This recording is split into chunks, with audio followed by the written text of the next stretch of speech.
So I'm going to jump on and just share a couple things, and people are going to see this. But so you said it was raining down there today. Yeah. Are you talking to me? Yeah, you're good. It was raining down there today. And Yeah. You're in Sedona, Arizona, eh? Yes, sir. That's awesome. That's awesome. And you live in Phoenix and you work out in Sedona on Steele's house. Is that the deal? Is that what you were just telling me? Yeah. Yeah.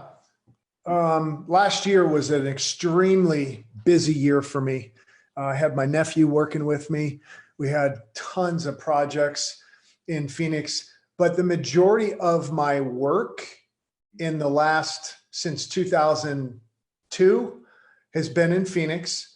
I had this opportunity come up with Rick Steele. He hit me up about a year and a half ago and said, hey, I bought a piece of property, or I'm getting ready to buy a piece of property in Sedona, and I'm looking to build a house up there. So that's where the negotiation started, and we started talking about it a little bit. Rick has been a real good friend of mine since early 2015. And hold on one second. No problem.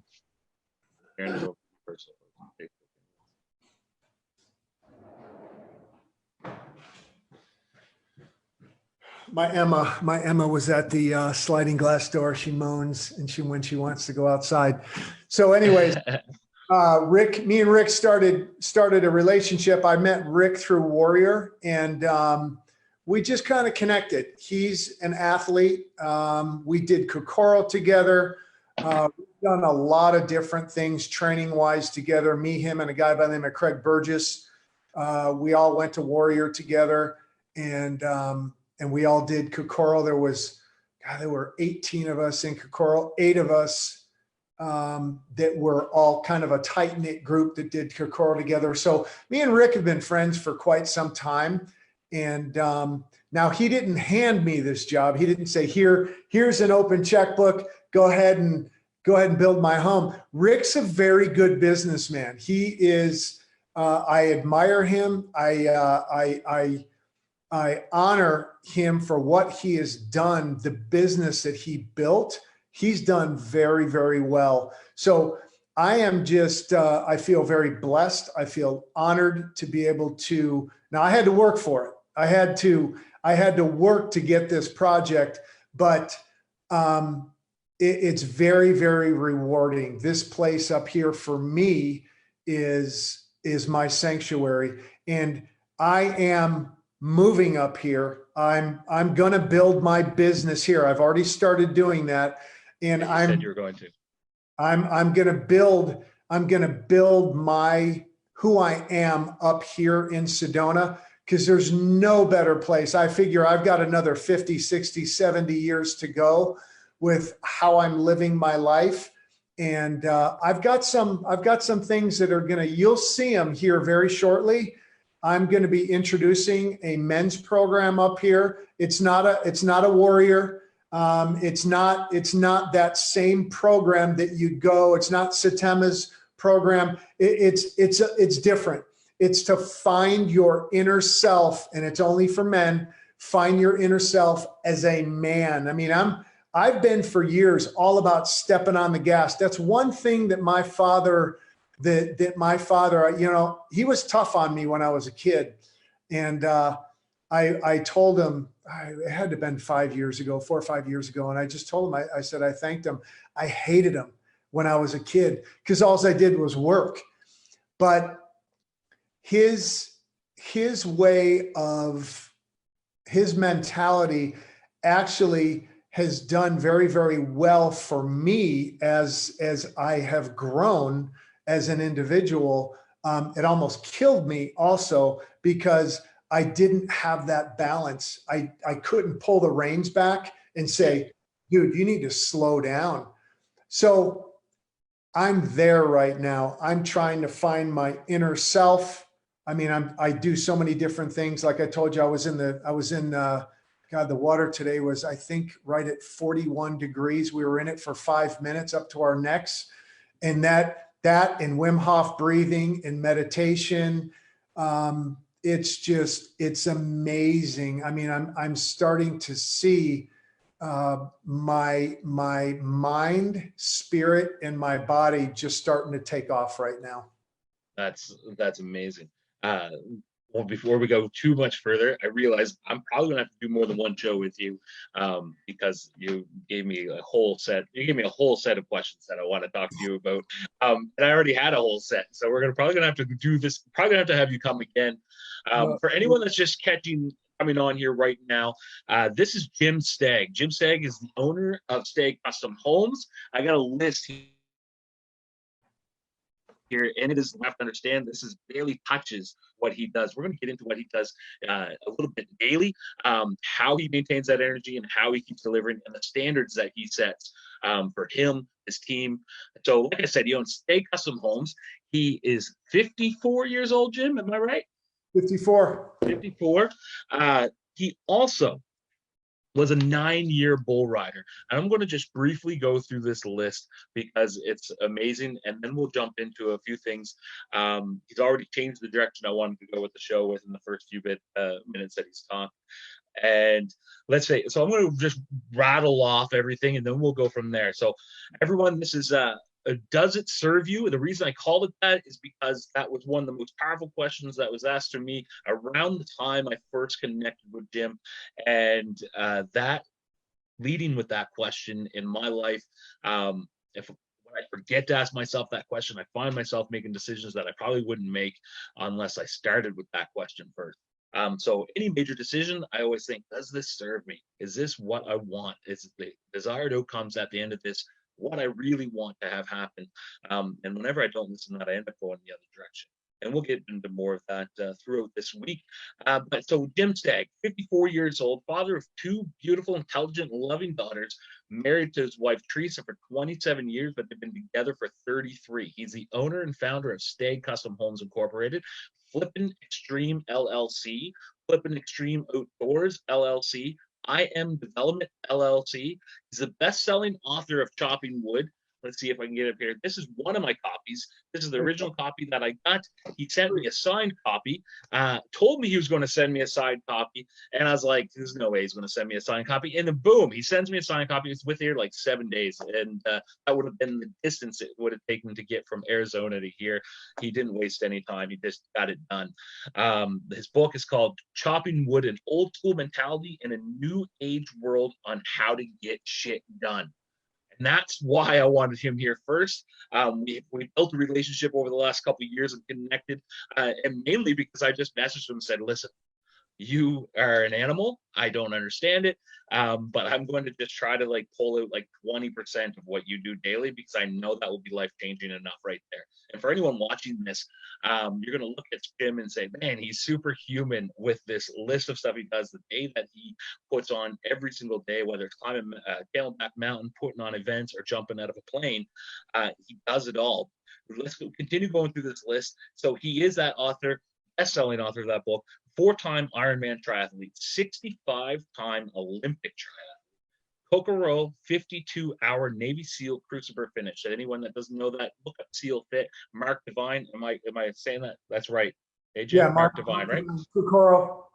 I didn't write down his name, and I knew it off my head, but 20x Navy Seal Crucible finisher, 9-year bull rider, 7-time ultramarathon finisher, 150-mile ride for MS finisher, licensed skydiver, philanthropist, coach. He's a motivational speaker. If you're not connected with him, you would already, if you are connected with him, you already know that.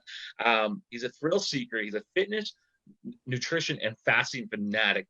He's 11 Summits founder, which we will get into today, which is an event he puts on yearly, and he loves helping others. He is a giver of his time, and that's why he's here today, because he is everything he says he is. And I appreciate you being here. I'm honored to have you here. You're a household name within my household. You're a household name in many households. And now you're going to be a household name in many households that are connected to me. And I appreciate having you here. So let's jump into it. You have the biggest list of anyone that has sent me for their bio this week of things they have done. A lot of the stuff you have done since I've known you. And And I think we connected for the first time in 2014, 2015. There's quite a few things on that list that I have watched you finish just through our lives on Facebook. Yeah. And I want to dive into a few things of that, but I have a lot of horse people on my Facebook, and we spend a lot of time at exhibitions. So you're a bull rider? Yeah, just as a hobby. I rode bulls. I had a home. My first home that I built was on 3 acres. And I had a good buddy of mine, Adam Butler, deliver me. He's my steel guy right now for the steel project. So he's going to be doing a lot of the steel for the steel project. And just that house needs a lot of steel. And for anyone watching this, we'll get into that in a little bit. But yeah. Yeah. So Adam Butler delivered a bunch of pipe corral to me, and I just went out there. I had 3 acres. I had 2 acres of pasture. And in the back, what I did was I just welded up. I started riding just for fun, every once in a while here and there. Back in 1990, it was 1992. And then I built my home in 90. I bought the land in 95, built my home in 97. And then I just started welding up the pipe corral, and did I ever weld before? Yeah, a little bit, but not much. And I actually welded up all my bucking chutes. I had a left-hand delivery, right-hand delivery, return gate in the middle. I had a bunch of buddies that would bring some bulls over. I bought a couple of bulls. We had, at any given time, we would have about 9 bulls out there. And they were some pretty good bulls. They weren't just jump kickers. They were bulls that would come out of the gate and they would turn back. And they were, you're not going to be going 85, 90 points on them, but they're good practice bulls. We had big, tall Charolais bulls that were big, strong jump kickers. And if you didn't get to the front end, you're going to be shot out the back end, or they'd whip you down on the back of their head. But we had a good time. I would just travel. Adam Butler was one of those guys that I traveled with periodically here and there. I'd see him at different rodeos. We'd take off together. He's my steel guy up here in Sedona with Rick Steele's place. But yeah, it was fun. I had a good time. I mean, I wasn't a world champ. I wasn't a state champ. It was just an adrenaline rush for me, kind of like jumping out of airplanes. I just really enjoyed it. And then having it in my backyard was great. I loved it. It was fun. Yeah, it's amazing to think, we always have an exhibition in the summer, and my girls are like, Dad, are you going to ride the bull this year? And I'm like, no. I'll catch some cows, but I'm not riding a bull. I'm not riding. I watch these guys do it, and this is just like amateur guys on a Friday night at an exhibition getting on a random bull, right? Like it's put together well, but it's not PBR. But it's a wild time, and it's definitely a spectator sport for me. So, and I love to jump into things, but that's not going to be one of them. So from there, you did that as a hobby. When did you launch Steg Custom Homes? I started I was working for a large package company, and I moved on after 2002. I left that company in 2002. I got my real estate license and my builder's license at that point in time. It was about 60 days after I left. I left April 1st of 2002 and just started my businesses. I got into real estate and did very well my first year in real estate. And I signed on with another guy that was building homes. We had a company called Carob Builders, Carob. It was with a guy that I knew for a while. We did that for about 4 years, and then I kind of went off on my own. So realistically, 12/21 of 2005 is when I launched that business. So the beginning of 2006, that's when I started Steg Custom Homes, and here we are. Nice. That's awesome. Yeah. And so for anyone, I connected with Jim in 2014. I literally sent him a message because he was posting his workouts daily. And at that time, anyone saw my Facebook, they know a bit about my story. And that time was a very crucial time for me. And I was looking for something different. And there was this brotherhood, a warrior brotherhood. And right at that time, Jim was just completing his time at Warrior Week. And you'll hear him mention the Steels, Rick Steele. He did it with Rick Steele. Rick Steele, he's building a house for Rick Steele. Rick Steele owns Select Blinds. You might see his NASCAR at Daytona 500. And so Jim is building his house now in Sedona. They're getting ready to do a huge construction project there. That house itself is unbelievable. But what happened was I was looking for something different, and I needed to have, and at that time I was having my own COVID-19. At that time, my life was at a standstill, and I was looking for something different, and I knew I needed to move the needle forward. And out of that, I connected with Jim, and I was copying his workouts each day. And what I mean by copying, I was literally hitting copy and paste. And then I was looking at them, and I was covering maybe 5-10% of it. But over that time, I kept connecting with him over the years, watched him evolve, watched him do things. And it took me a couple of years to catch on and be like, all right, no, I got to invest in myself. I was a slow learner, and he literally invests daily. And the reason he's here is because him daily. Just take us through. Let's not get into your diet, but let's get into what a typical day with Jim Steg. Just so people can really understand where your day starts and how you run your day. Just the mindset behind it and what you do. Is that possible? Yeah. I don't do the same thing every day. I have things split up: Monday, Wednesday, Fridays, Tuesday, Thursday, Saturday, and Sunday. There's different things. So on any given day, I will be up at anywhere between 4 and 4:30. I'll either be doing a WOD, which is a workout of the day, in the garage. I've got all my, not all of my, but a good majority of the equipment to be dangerous here in Rick Steele's garage. And I will be up at anywhere between 4 and 4:30. I'll either be in the garage at 5 or I'll be on the mountain at 5 o'clock. When I'm done with that, I got my dogs with me periodically. We'll go run in Bear Mountain. We'll have the headlamp on. We'll come back down. I'll come back into the house, and I'll immediately jump into either I'll jump into the creek on the way back in, depends on the day. So I do my cold water immersion. It's very, very, very important for me. And the way I've lived my life is everything starts with the physical, everything. I cannot be mentally sharp if I'm not physically sharp. And that's just how I've always been. That's just my mindset. If my body is not where it needs to be, it means that my mind is not where it needs to be. So I do everything in my power. I've been working out since I've been a kid. I remember my dad making fun of me because I'd have my feet underneath the couch. And as I'm 7 years old, I'm doing sit-ups. You know how you got your feet underneath the couch and you're doing those sit-ups. My dad was like, hey, you got nothing on your stomach. What are you doing sit-ups for? You're out playing constantly. I've been working out forever, and it's just been part of my life. So instead of looking at it as, all right, well, I'm gonna start I'm gonna get on a diet. That's not me. I don't get on diets. I make nutrition and fitness a way of life. And you have to do that.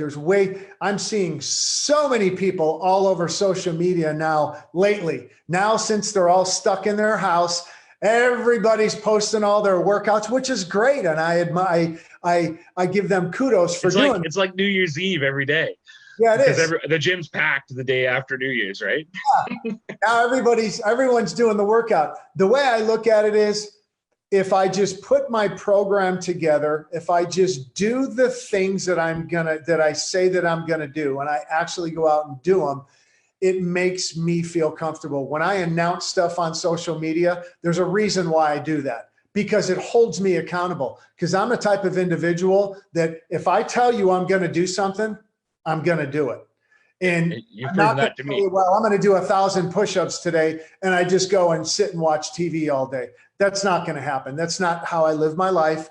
That's not that's just not who I am. That's not how I live my life. I live my life with integrity. So I'll either be in the water, getting back to what I was saying. I'll either jump in the creek for 5 minutes. We go up to me and Josh Wells and Josh Saunders goes in, we go into the creek. It's the runoff that comes down from the mountains out there up in Flagstaff, down Oak Creek. And what time would that be? What time would that be? Oh, about 7 o'clock, 7 to 7:30. How cold is it in rough? It'll be 50 degrees outside. And the water, anywhere between 45 and 50 degrees air temperature. And the water today, this morning, the water was 42. Cold. So yeah, it's cold, but just like everything in life, it's all about reps. I don't even shiver when I get in anymore. And I told Josh today, I go, dude, 5 minutes is going fast. We're going to need to get, because it seems like it's 1, 2, 3. So you're able to tap into your mind, your central nervous system. You're able to tap into, because you can easily lose it fast. You'll hyperventilate, you'll breathe, you're like, oh, it'll take your breath away from you. So it helps. What I tell people about getting cold showers in the morning is that the first 30 seconds will mess with your mind, but after that, you'll be fine. And then you get used to it. So it's the same idea. You just keep extending that time and you get used to it. It's the same thing. So when we're done with that, I'll come back here. I'll do a little Wim Hof breathing. I got a handful of sets that I do. It's 40 breaths in and out constantly. At the end, I blow all my air out, and then I hold my breath for as long as I can go. Minute, 2 minutes, 3 minutes, 4 minutes. And after that, then I drop into meditation. And then after that, shower, bam, I'm on my books, or I'm at the job site, or I'm just following up with clients or running, the jobs that I have right now.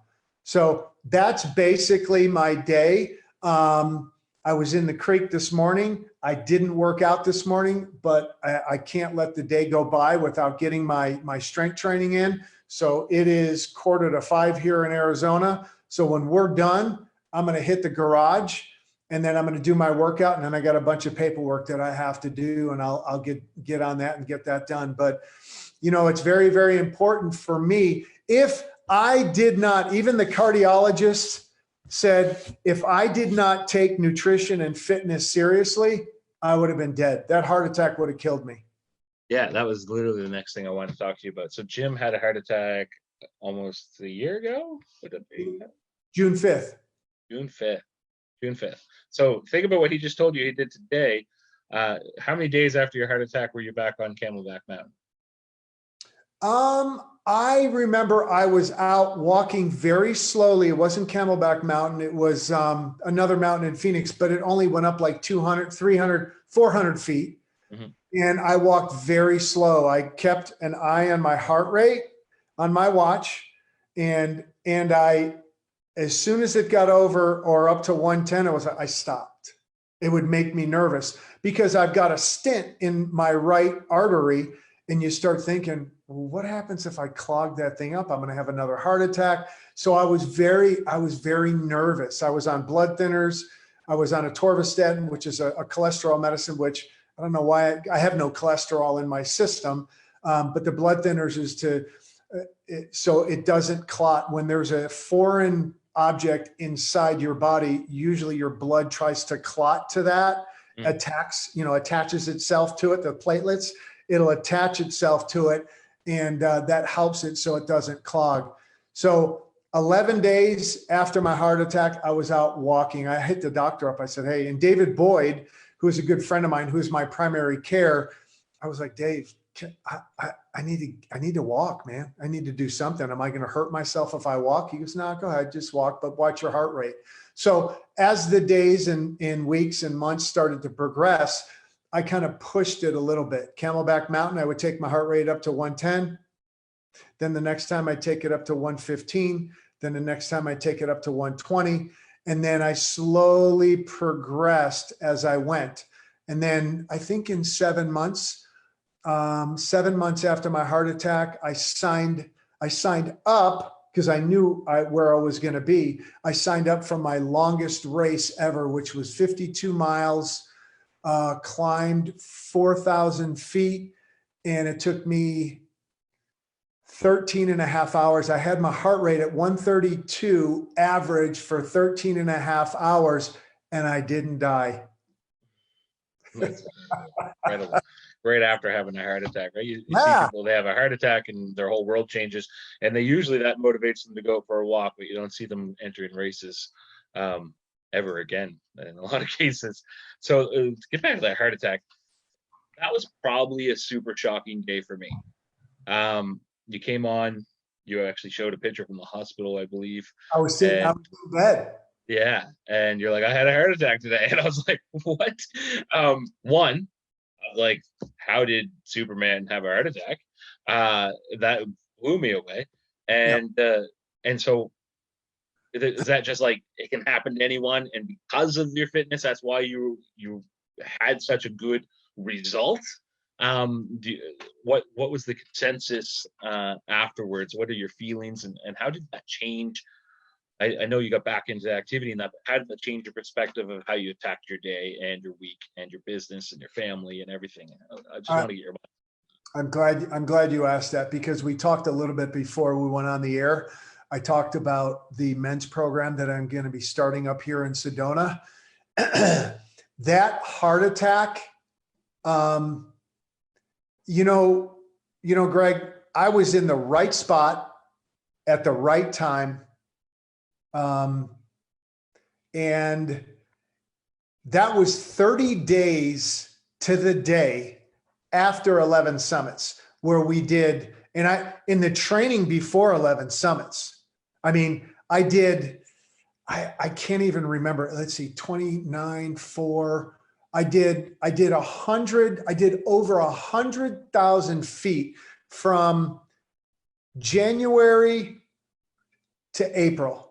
I climbed 100 over, I have to go back to my notes, but it was like doing Mount Everest 5 times. And Mount Everest is 29,029 feet. So 5, it was like over about 115,000 feet. I don't even know how many miles. And I did start to experience a little bit of, I would go out on my Sundays and run, and I started feeling tired. About 15 miles, I started feeling like, wait a minute, during those days, I'd be running anywhere between 22 and 25 miles, and I'd get up to 15 and I felt like something was wrong. Like I was out of breath. I was tired. So I called David Boyd and I said, hey, this is what's going on. He goes, it's probably just allergies. And I never have allergies. And he gave me some allergy medicine. I called him back about a month later and I said, hey, it took the edge off, but I'm still having some issues. So I kind of ignored it. And then we did 11 summits. We did 53.4 miles. We did about 18,000 feet in 2 days, back to back, no sleep. And it was, I felt really good. And a month to the day, I'm in doing a workout with my nephew in my garage. And I don't do a whole lot of weight. I do a lot of functional movement stuff, flipping tires, sledgehammer swings. And we had one of our 7 things that we were doing was I was doing bench press with just the bar, 45 pounds. But we had 4 sets of that, of 4 different 7 things, 4 times. So that one bench press of 100 reps, we did that 4 times. So at about 75, that 45 pounds gets heavy. So I was slamming that bar on my sternum to create like a little springboard. Yeah, I have a feeling it hit the right spot in the right area, maybe broke something off, and it fell right in the right spot. But I was in the right spot. I felt something was up. My jaw started to hurt. My mouth started to water. My armpit started to hurt. And my chest felt like I had a truck sitting on it. I'm thinking, this is crazy. There's no way. So my wife, Theresa, she started to Google symptoms of a heart attack. And she's like, oh shit, we better get you to the hospital. So I went in, they went in and said, I said, I peaked it took a lot for me to get up to the door. I just ran a bunch of mountains and it took me a while to get to the door. And I'm thinking, something's going on. I'm out of breath walking to the door. Yeah. So I get in there, I peek my head in and I say, hey, I think I'm having a heart attack. They had me in a wheelchair like in 3 seconds. They had me in and they did an EKG. EKG said fine. And they were like, hey, we're probably going to let you go home. You should be fine. So they gave me some nitroglycerin underneath my tongue, open up your arteries. They said, well, we're going to keep you for a little while. And we're going to draw some blood. They drew some blood 2 hours, another 2 hours. They drew some blood and another 2 hours. They drew some blood. So I was there for about 6 hours. And they said, they came in and they looked at me and they go, how are you feeling? And I go, about the same. They go, are you hurting at all? And I said, it's hurting my chest a little bit, but when I have something wrong, I don't focus on the pain. I focus on the outcome. I want to focus on the fix. So I just looked at him and said, I want you to fix me. Fix me. What if you got to slice me open, crack open my chest, do whatever you got to do, but fix me, get it done. Find out what it is and let's get it done. So anyways, long story short, they said after 6 hours, they go, we're going to take you into the cath lab. So they went to take me into the cath lab 20 minutes later after they gave me a little bit, they call it a margarita on the rocks. I kind of woke up and they go, check this out. And I looked up on there and it was the left side of my heart was pumping great. And then the right side of my heart, it went up, it stopped. And then they showed where they put the stent in and the blood flow just went, it just spread out. It was crazy. So long story short, I'm sitting down with David Boyd, my primary care, and he goes, have you read your labs? I go, David, it's French to me. You're a doctor. I look at construction stuff every day. I don't deal with labs. I don't even know how to read those. He goes, do you know what your troponin level was? I go, what's troponin? He goes, it's an enzyme that your heart gives off when it's in distress. That's how they rate severities of a heart attack. He goes, and a level 8 is like a massive heart attack. He goes, dude, you were at level 15. I go, what? He goes, you shouldn't even be living right now. So I was so focused on, you know what, get rid of it, fix it. And I do have a very deep pain threshold. I'm able to take my mind and body to a lot of different places, which I think is a benefit to me. It kind of helps me with, it makes things easier for me, like getting into the creek. Yeah. People look at me like, dude, some homeless guy walked by the other day while we were in the creek and went, you guys are completely out of your minds. You're in this water. I don't even have a place to live and I'm not going to jump in that water. You're out of your mind. Yeah, leaving your perfectly good house in the morning to go jump in a creek. Yeah, and it was raining. It was raining this morning. It was cold. So that heart attack, I actually ended up in the hospital just in December, and felt like I was doing everything right. And I had this little decline over the last couple months leading into Christmas, and just my mindset wasn't right, and everything changed with my mind at that time, and my health because of that declined, and I ended up in the hospital with a scare, and it was nothing like what you experienced, but it was enough for me. And I hope. What was going on?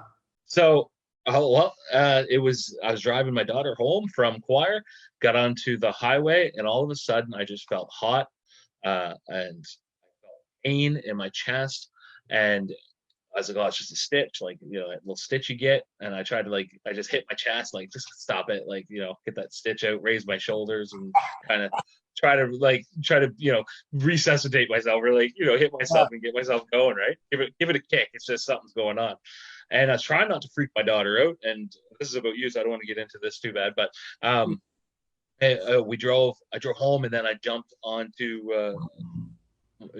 back into my truck after bringing her inside, and my wife's like, what are you doing? I'm like, I'm going to go to the hospital because I'm pretty sure I'm having a heart attack. And at this point, the pain is so bad. My chest was beating so bad that my ribs hurt. Oh. And it was like my rib cage felt like it was just something was exploding. And the way I narrowed it down is that something was stuck. It was stuck, and it had a little hard time getting through and caused enough pressure for it to go. I got to the hospital. They're like, well, you're 36 and this and that, and your blood pressure was this a couple months ago, and it was really high at this point. It was 205 over 100, and I don't remember, but it was nuts. But it was 205 over 107, I think. And they're like, but I think you're just having a panic attack. And I was like, no, this is not a panic attack.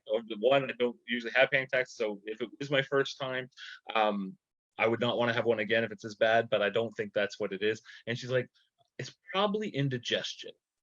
And at this point, they have me on EKG, and they got stuff hooked up to me. And I'm like, I don't have indigestion. Like, I healed indigestion 8 years ago. Like, I don't have it anymore. And she's like, well, I just, what do you want us to do? That's literally what she asked me. What do you want us to do?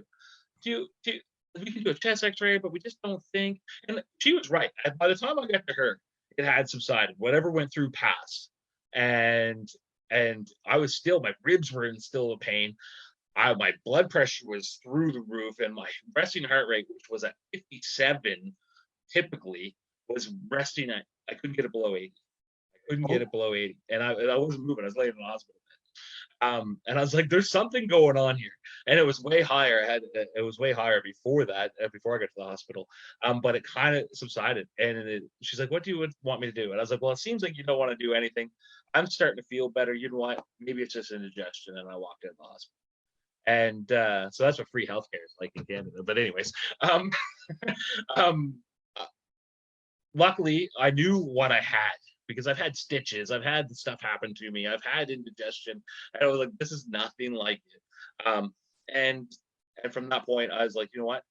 I've been a vegan for 2 years and 9 months, and I've been in the hospital twice with high blood pressure problems. And I said, this is not serving me. Yeah. And I started making changes at that point. And but that's not, I don't want to get into that now. I want to jump into your mindset towards life, because you have an attack system mentality where you attack your life, and you had it, like you said, you grew up that way, and you just kind of had that in you, and then with Warrior, that's probably was a cakewalk compared to some of the things that you have done, and we can get into that. But that, for anyone that doesn't know Warrior, Warrior Week seemed really intense. You watch the documentaries, it seems tiring. If you look at SEAL Fit, that seems like the real deal. I can't even imagine it for 1 minute. But before that, you're all about attack, go, go, go, go. Did you change your perspective or change how you delivered about your day afterwards? I know you did temporarily, but has it changed your mindset now?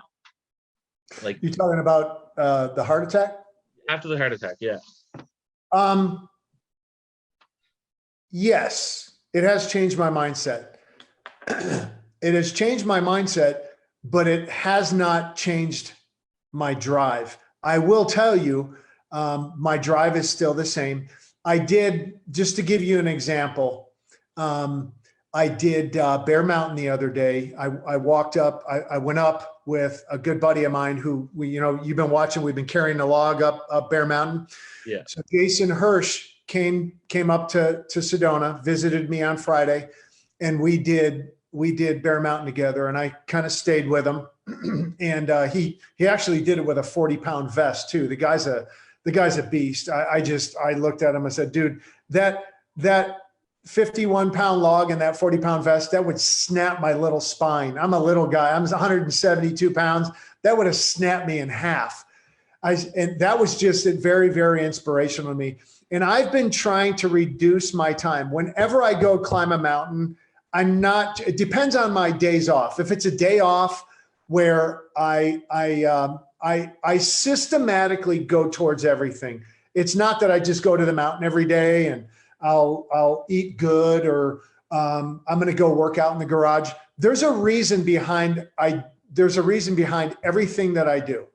So my desire, my goal is to get my time, the fastest possible time that I can get, going up the ascent and down on Bear Mountain. It's basically double Camelback, because it's almost 2,200 feet up in the air climbing. So you start about 5 and you end about 72, 7,300 feet. And it's 2.5 miles up. And I push as hard as I can. Saturday, after Friday, I went up with Jason. I took my time and I'm like, you know what?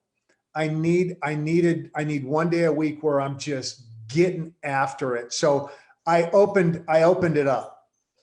I usually would be 4 or 5 months ago, I would be a little concerned about my chest, but I opened it up on Bear Mountain and I basically ran 98% of that up. I beat my fastest time. I think I cut in the last 3 weeks from my 3 week ago time. I cut off 10 minutes going up, and off of my last time, I cut out 4.5 minutes, 48, 49, 50, 1, 2, 3. I cut out 5.5 minutes going up and 17 minutes total.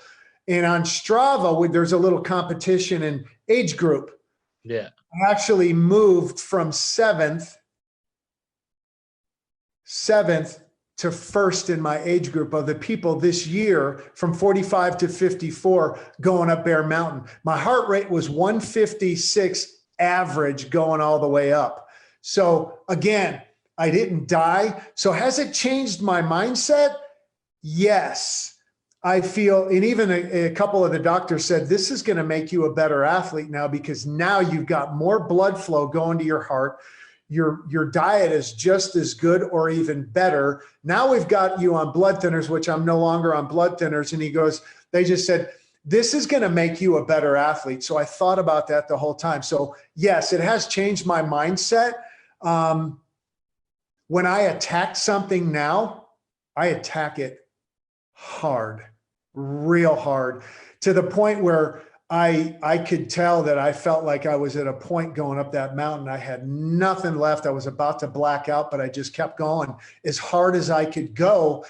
And that, just the day and the 2 days after that, just how I feel and how my body reacted to that stress, I feel amazing. And then getting in the water and it's cold shower. If I'm not in the creek, I'm in the shower with a cold shower. Oh my God. I feel absolutely amazing. Now, I will tell you, I have kind of pulled the reins back on certain items. Mm-hmm. I take time for me. I live my life now knowing the research that I've done. I've done a ton of research on heart disease and diet and exercise. And I really dig into the things that I love the most, which is my exercise.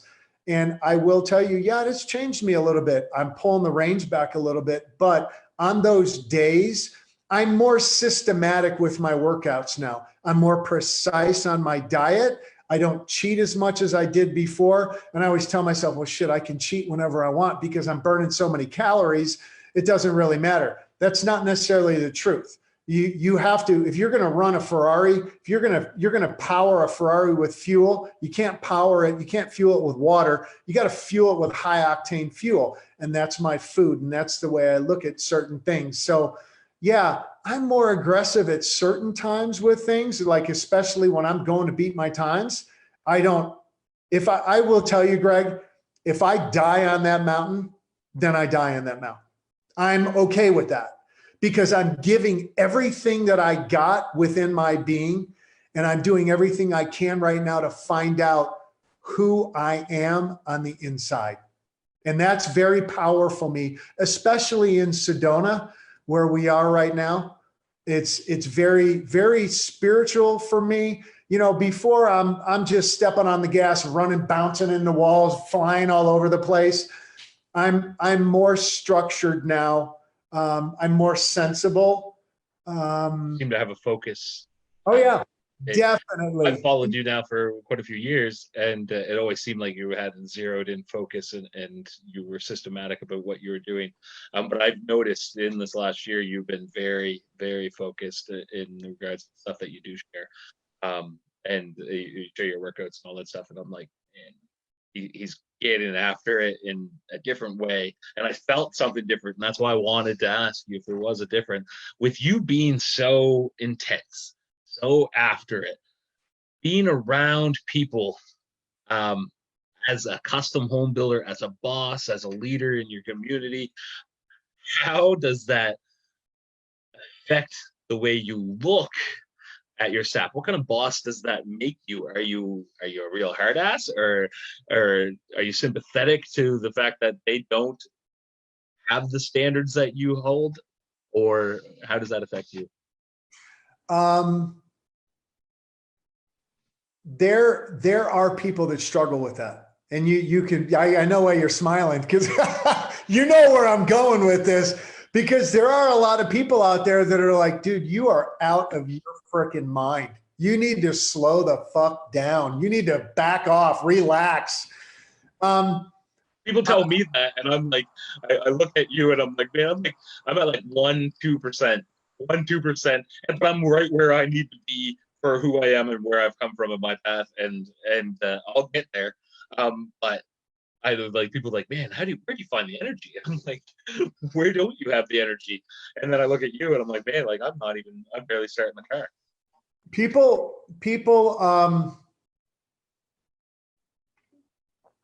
I think it's just like everything in life. People gravitate to you that are people like you. People gravitate to me that are people like me. People repel us when they're opposites.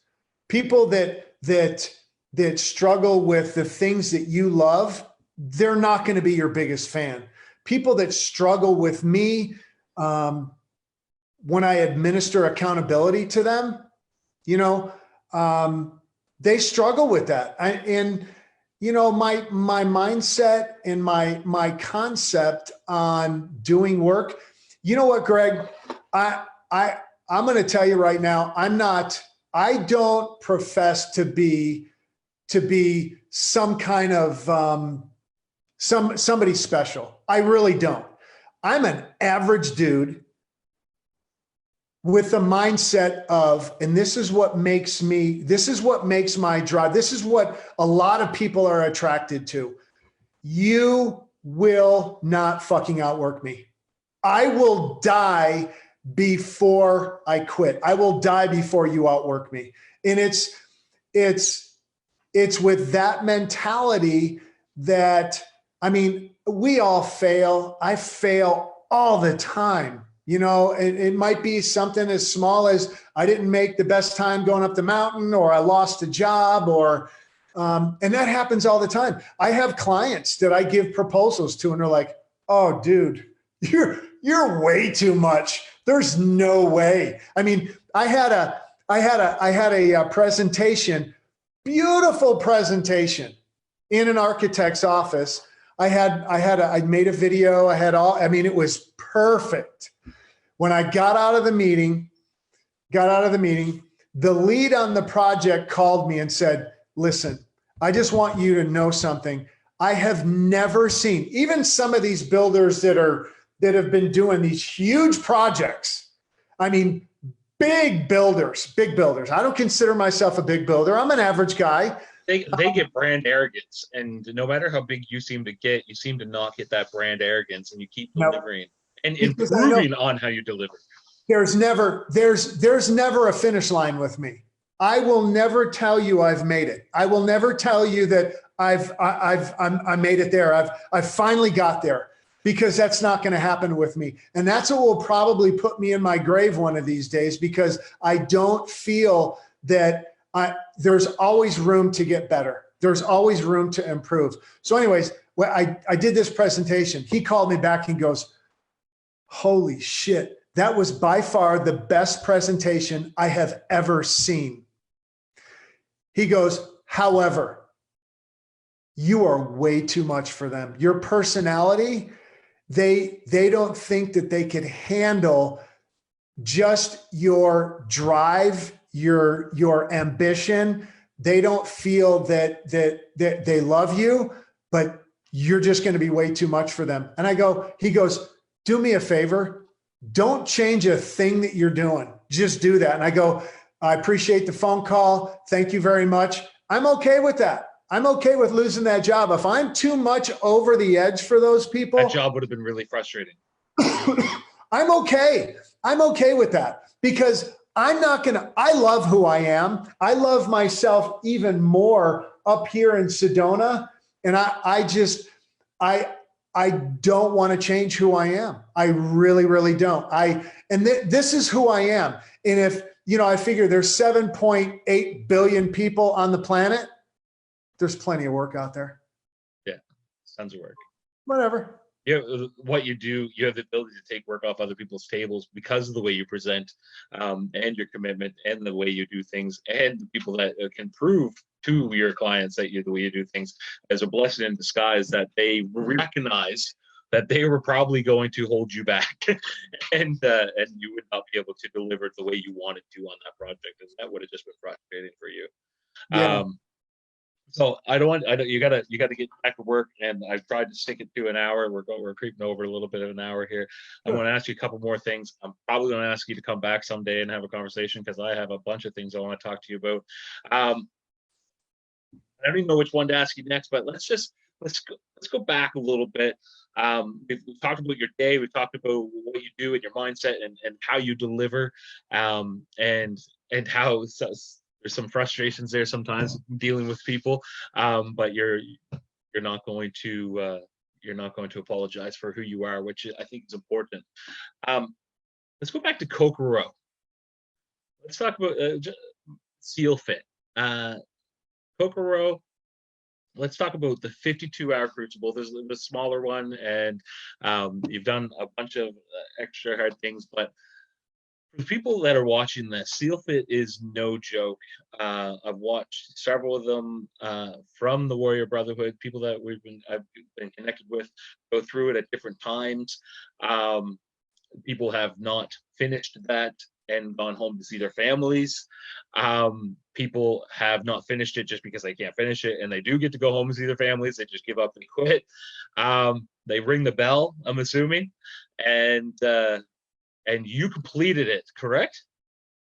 Yeah, and I was actually the oldest guy in the class. I was 50. At that time, I was 50 years old. 50 I was years. the oldest guy in the class, I think, by 2 months.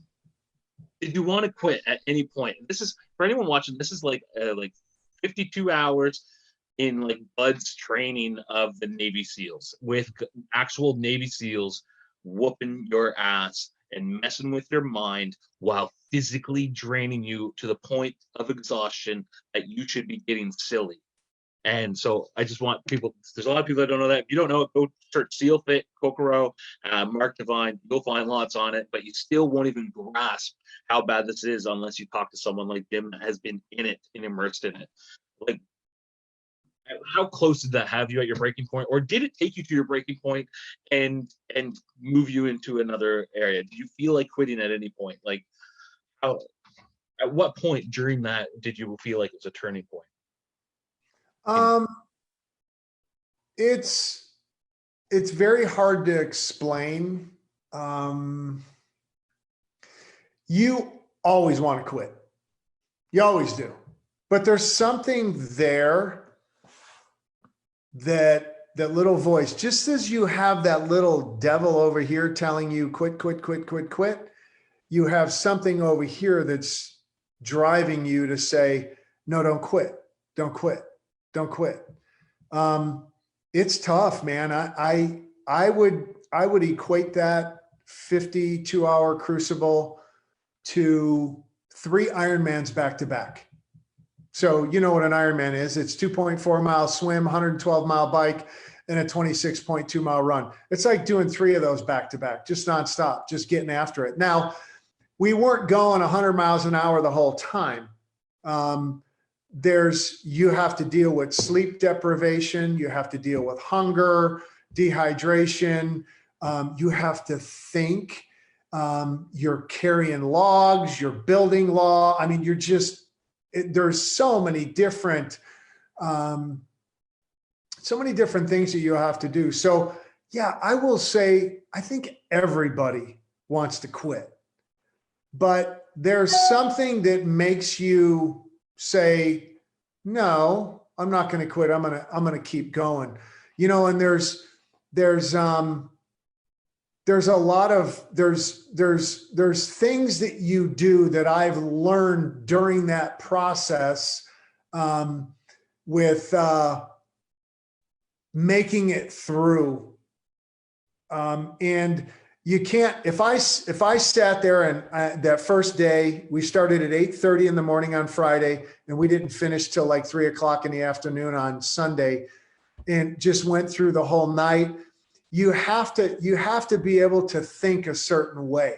You have to be able to program your mind in order to get through that. Because on halfway through the first day, if I would have thought, oh, dude, I got to go all the way to Sunday at 3 o'clock, you'd never make it. Because you're dealing with, we're in the ocean all night and you're freezing your ass off and you got sand in between your legs and your pants. And I mean, it's tough. And then you're probably getting like, are you probably getting injuries at the same time? You're getting, you know, oh, yeah, you're ripping, starting to feel pain.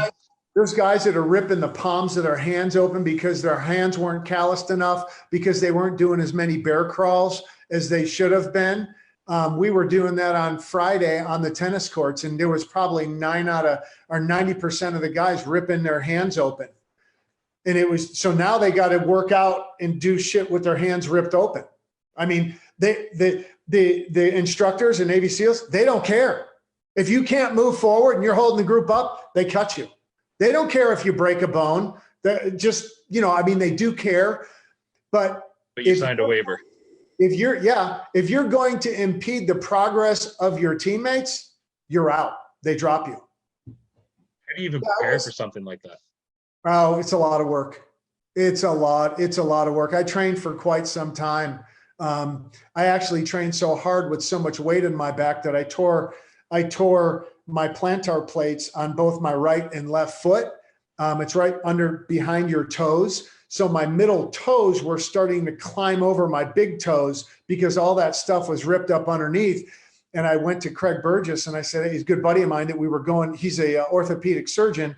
And he said, I went in to talk to him and he sent me over to one of his buddies and he's like, oh dude, your plantar plates are torn. So I said, what do you need to do in order for me to get through 3 days at Kokoro? Because I'm going.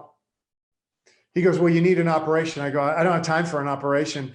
He goes, I can give you cortisone shots. So I went in for like 3 times and they gave me cortisone shots and I rifled through that weekend. It was painful, but I was able to get through. And I could barely walk when I was done, but I was able to get through it. Wow. And you did that at 50, which is impressive in itself. Yeah. It's all about, too many people signing up at 50. With Kokoro, it's all about micro goals. You have to just, all right, get through the next evolution, get to lunch, get to dinner, get through the night to sunrise, get to lunch, get to dinner, get through the next sunrise. That's all. It's all about micro goals. And do you put that into your life now, the micro goals at Every all? day. Every day. Little reps, eh? Chop wood every single day. You can't knock down that oak tree with one blow of the axe. You just got to chop, micro goals. All right, I'm going to take 50 swings today, bam, and start chopping down that tree. You know, there's a process really to everything. You can't just go out there and say, I'm going to go run into that big pine log out there and I'm going to knock it down. You have to systematically take it down. You know, and I think that's where people get hurt when they don't go through that. And they're like, oh shit, no, I'm gonna run right through that block wall. It's not going to work. Yeah. Well, you know what? I super appreciate having you here. I've had you on for a little over an hour. I'm going to want you to come back on and chat with me again sometime soon. I hope you do that. I appreciate what you shared with us today. And what I really want to, before I let you go and get going, I want to talk to you about 11 summits. One, I want to know all of the details. And I want you to share with everyone the details of what 11 summits is, but then also why you're doing it. That's really important. I want you to talk about the challenge, the event, the organization, and what made you to start this, besides your love of conquering mountains. You know, a couple years back, I did a remodel for a client of mine, Kim and Doug Ferraro from Denver, Colorado. I got turned on to them through a realtor buddy of mine, and they were living up in Denver, Colorado. And I went through and remodeled the whole inside of their house. And she started to follow me on Facebook, and she's like, you do a lot of stuff. The way you work out, you're kind of out of your mind. It's like, it's unbelievable how much you work out. I go, it's just part of my life. That's what I do. And so then me and a guy by the name of Eddie Aguilar up in Flagstaff, he goes, we started doing, putting together 90-day goals. And I always have a 90-day goal for my business, for my body, and for my mind. And so my body, we said, okay, let's do the Fearsome 4, the third quarter of 2018. Let's do the Fearsome 4. It's 31 miles, 4 mountains, 31 miles, 10,000 feet. You got to do it under 24 hours. So we did that. And during that time, I had on my right calf, I had a lingering injury that I ripped my calf years ago. And it came back that day, along with altitude sickness. Oh my God, I thought I was going to die. But we finished, and we finished it in 19 hours. And then he said, all right, next month, let's do the Fearsome 4. And I told him I did the 7 summits in Phoenix with Luke Kayam back in 2017. I said, let's take the 7 summits in Phoenix, the 4 up in Flagstaff, call it 11 summits, and let's maybe do some stuff for charity. I didn't know what the hell I was talking about. I remember when you did 7 summits. So I was like, and then you came up with 11 summits. I was like, what? So I was like, you know what, let's raise some money. Let's pick a charity. And he goes, all right, let's do it. So I couldn't do it that following month. Eddie was promoting his book on suicide. And he went and he actually did the first 11 summits. He raised a little bit of money and he was promoting his book. And then I told him, I said, hey, my calf's ripped. There ain't no way I can do this. I said, I'm going to start it up again next year, maybe April, May, June, something like that. And then if you want to do it with me, I'm going to blow it up. And it just kind of evolved from there. I started talking about it. Kim Ferraro said, hey, I volunteer for a nonprofit called CASA, Court Appointed Special Advocates. There's about 400,000 kids across the United States that are mentally, physically, and sexually abused, that are homeless, that are stuck in the welfare program. And they're just, when you start to hear their stories, it's like, oh, when you don't come from that, it's kind of crazy. So what I did was I flew up to Denver, Colorado. I met with some of the executives up there and I listened to some of the volunteers' stories and it broke my heart. So I started thinking, I put a bunch of stuff together. I called CASA up in Denver and I said, hey, this is what I need. I need a videographer. I need you to start a website. I need you to start a tracking form so we can start tracking everybody. And it really just started coming to me. I started thinking, well, what if I do this? Well, what if I do this? Well, what if I do this? And it kind of unfolded. So I invited 16 of my fittest athletes that I know that are most connected with people. And I told them, you got to raise $2,500 a piece. What we did was we raised just under $100,000 in 7 weeks. We did 11 mountains. It ended up being almost 18,000 feet, 53.4 miles. And we did it in 42 hours instead of 48 hours. Unbelievably successful. It just, everything, you couldn't have written a better script. We had videos, we had drone footage, we had, you name it, we had it. We had 2 pit crew girls that every time we would come down off a mountain, we'd have our smorgasbord of all of our recovery drinks and our recovery food. We had a couple of we had one Airbnb up in Flagstaff. We went up 2 days early to acclimate to the elevation. And for everybody knew me, but not everybody knew each other. So they were able to acclimate to each other. So long story short, we went up to Denver. We got recognized on one of the awards that they give out throughout the year, or every year. They give out one award of somebody who comes in that just raises a good amount of money and just really inspires the community. Excuse me. And so that happened. And this year, it was supposed to be on May 2nd and May 3rd, but because of coronavirus, we're going to have to postpone it till October. We already got $73,000 raised. We got 36 hikers. We got 4 drivers. We've got 2 full-time videographers that will be with us in the vans doing behind the scenes stuff. We have got we should be able to have Rachel Coe with Channel 12 with us the whole time. And we've got 2 Airbnbs right now to house all of our people. We were going to push it and go do it, but it's like, nah, that's stupid. With all this shit going on in the world right now, let's back off. Let's be safe. Let's make sure that our summiteers, my hikers, I call them summiteers, make sure our summiteers are safe and their families are safe. And let's do things the right way with integrity. So we're backing it off. So it's most likely going to be in the middle of October.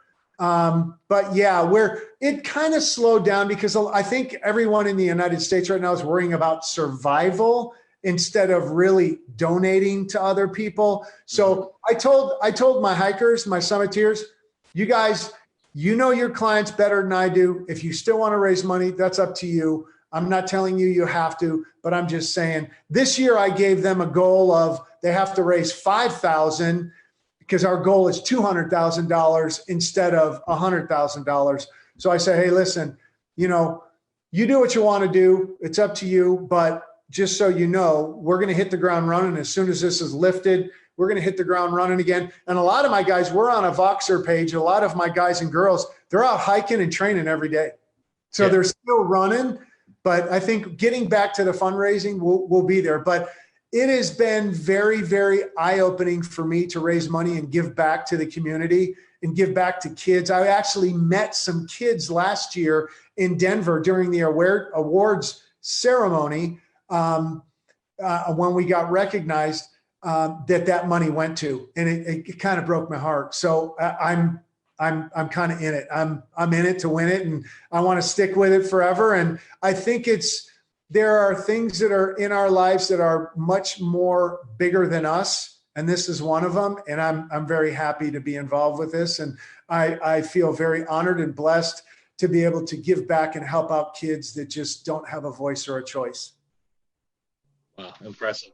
The whole 11 Summits thing is amazing. I'm inside one of your groups, 11 Summits, with some of the summiteers and the training that you guys are doing, and just everyone, the camaraderie inside of that group is pretty cool. And so I was wondering what you're going to do this year and the delay. And then soon you said you already raised 73,000. I didn't know your goal, but I was like, he's going to hit 200. He's going to hit 200. Like, we'll hit 200. Yeah, you will hit your 200. Before I let you go, I want to ask you, what is something you're going to tell people right now dealing in the middle of this? There's a lot of people that aren't working. There's a lot of people that are uncertain about things. The kids' lives have changed quite a bit, and there's a lot of fear. And then the news is no help. What is your advice right now for keeping your head in the game of moving that needle forward amidst all of the noise that's around us? I watched part of it. I'll watch the rest of it. It's called, you ever seen that documentary called Minimalism? It's very, to me, in order to survive in life, you don't really need a whole lot. You can survive. We focus on too many things, too many material things. I think the most important thing that people need to understand is they have to believe in themselves. You have to believe. And like I told you, dude, I don't look at myself as anybody special. I'm just a hardworking dude, and I refuse to lose, and I refuse to be outworked. And if you have that mentality, you will survive. And if you know, I can't say you shouldn't be afraid not to die, or you shouldn't be afraid to die. I don't want to make people think that I'm nuts or I'm crazy, because I'm really not. I'm just, No, you're not. I'm very passionate about everything that I do. And do I get along with everybody? Absolutely not. There's a lot of people out there that think that they don't get along with me. And I'm okay with that. So when I say that, you have to, if I could tell everybody in the world something right now, you have to believe in yourself. You have to believe in the inner you. You have to trust and honor and appreciate who you are as an individual, because if you can't love yourself, you can't take care of anybody else. You can't love other people. You have to come first. You have to live your life for you, not anybody else. You have to live it for you. And that's really as much as I can say. I mean, you know, everyone's on the internet now working out. You just need to make that a way of life. You need to believe in who you are, and you need to trust yourself, and you need to eat right. You need to work out. It's that freaking simple. You need to work hard. You need to slow down, and you need to eat good. You need to work out. It's that simple. One of the first things you said is the physical is where it starts. Everything starts with the physical, and ties it all together.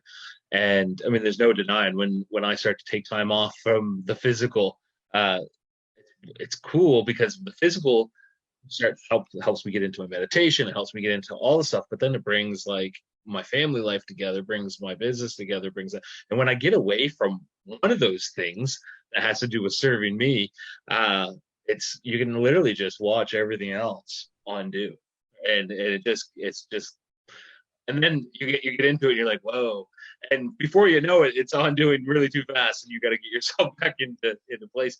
But there's a lot of people out there that are just getting started on the journey. There's a lot of people that have stopped their journeys. There's a lot of people that are really uncertain right now, and my hope was to bring some value with the people that I know, and starting with you is phenomenal. You put me at ease just because we've talked enough that I was like, man, doing this, I want to be with someone I feel comfortable talking to right away. And I appreciate your time. I am going to ask you to come back again. When are we going to see you on HGTV? When's that going to happen? That would be nice. When do you get in your show on HGTV? Right? I wish I could get it tomorrow. I just need to work harder. I need to work harder to get on HGTV. You honestly, of all the shows on HGTV and the people that are on there, you're the real deal. You deserve to have that show and be on there, and more people need to see what you're doing and have an inside look into your world. You might not like that later, but it would do a world of service. It's funny you say that, because I've watched a couple of series on TV and some of the HGTV stuff, and I'm thinking, I would really like to watch myself, the shit that I do, like running up mountains, carrying logs up mountains, raising money for kids, jumping out of airplanes. Yeah. You know, I watched some rodeo thing the other night, and I was like, you know what? I want to break out my bull rope. I want to get on another bull. You know, I think I would be pretty freaking interesting to watch. I'd be like, damn, that dude's out of his mind. I think I would have fun. I could make it really fun. Yeah, I honestly think that, and it's not even a conceited view of yourself. It's, if anyone that doesn't follow you now, it's impressive to watch you go through your day. It's impressive to go through the things and your thought process and your perspective, and hearing that, and then you backing it up by showing what you're doing and taking the time out of your day to show what you're doing. People have to stand back, and for a while there, it's like, he's not a normal human being. But I think it's important to walk away from this tonight, knowing that you start everything with the physical. You get to it, you really focus on your mind, and you're focused and you're systematic in your attack. But the key is that you're doing the work, you're chopping wood every day, and that you are attacking the day and not letting it attack you. And that's what keeps you as a mortal doing superhuman things. And I think people need to know that you are a real dude. And over the last few years, I got to know you. You are a real dude. And one of the biggest things you do is do what you say. So your integrity level is top notch. And if you don't light fire under someone's ass after sitting here and watching this tonight, there's probably not much hope for them. That's just, after hearing that, there's not much hope for them there. If this doesn't get someone to move to action to even pick up and move the needle a tiny bit, they might as well just stop now. Like because you are inspiring, seriously inspiring, and I appreciate your time, and I'm honored to have you here. Thank you. And I can't wait to connect with you again, because I want to talk to you about next time. And I'm going to put this right in this video so I do not forget. I want to talk to you about the men's, what are you calling it? The men's, have you titled it? I'm not going to announce the name yet, but it's a men's program up here in Sedona. I just wanted to be like, you heard it first here kind of thing, but you know. Yeah, it's going to be pretty profound. It's going to be pretty cool. Looking at it from the outside, looking in, it's going to be pretty cool. So I don't want to slow down, but it's going to be pretty cool. Awesome, and it's not I'm gonna take you up mountains and beat the shit out of you. That's not what it is. It's a lot more spiritual than that, but obviously there will be the physical aspect of it. It wouldn't be you if it didn't. Yeah. So I look forward to it. I'll do it. I'll bring down a busload. Hopefully, I got my buddy Brian Gregory. I see that he's on here watching. Yeah, he's a biohacker, and hopefully I get him on here this week. And he will be right there with me, I guarantee it. So we'll be down there. My 11 Summits hat is coming to you, so hold on to that, and I'll pick it up when I get down to Arizona. And I appreciate your time today, and I'm sure I'll talk to you again this week. Thank you so much, Jim. Thanks, Greg. It was nice talking with you today, bud. Thanks for having me on. Yes, have a great day, man. Thank you. Yes.